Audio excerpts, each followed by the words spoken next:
I had another patient who was diagnosed with new daily persistent headaches for every day for 11 years before he contacted me. And he found me through a podcast and asked all the questions, found out he is a candidate. And I said, okay, you're a candidate, when would you like to begin? Well, his wife is a medical doctor and they had a son who was going to college. It's going to be his freshman year. And he said, well, we'd rather just focus on him. I'll be okay and everything. And I said, okay. I said, at some point, you have to take care of yourself because you matter too. And so now I would follow back up with him, just like I do with all my other prospects every couple months, probably about 8 months. I was like, okay, I'm not trying to bother me. He was still responding and everything. I said, I'm here when you're ready.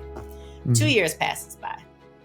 And I get a voice message from him. He was like, Doc, I'm ready. And I called him and I said, what's changed? He said, in the past 2 years, absolutely nothing. He said, I'm still getting these headaches every day. They'll go on vacation. He's in the room by himself while everybody else is out. His family's out enjoying the excursions or whatever because he has a migraine. He said, I did everything that my wife wanted me to do. I've had the MRIs. I've had just everything medically that I could have. Nothing is helping. He told his wife, I love you. I'm doing this. And so started working and he was frustrated because at the beginning, when you start training, it's dark. You don't see a lot. It's not, bright, sunshiny. He said, and I said, well, what's so frustrating? I said, it's going to be like that for the first couple of few training sessions. He said, it just shows me how messed up my brain is. I don't like it. I said, it's okay. I said, it's going to get better. And it did. It got better and better. And then he went from having headaches every day to once a week. Then it was once every 3 weeks, then once a month. And then the one that he has once a month by the time the program ended, he said, it's very slight. He was like at about an 8 to 10 daily, and it went to about a 1 to 2. And I was like, oh my gosh. He competed in a international competition. He was also a track coach and, ran track when he was in high school and college. He got back into running track and won an international competition in track for his age group. And I was like, he said, that's all due to you. He said, because I would not have been able to focus, and to enjoy. And I was like,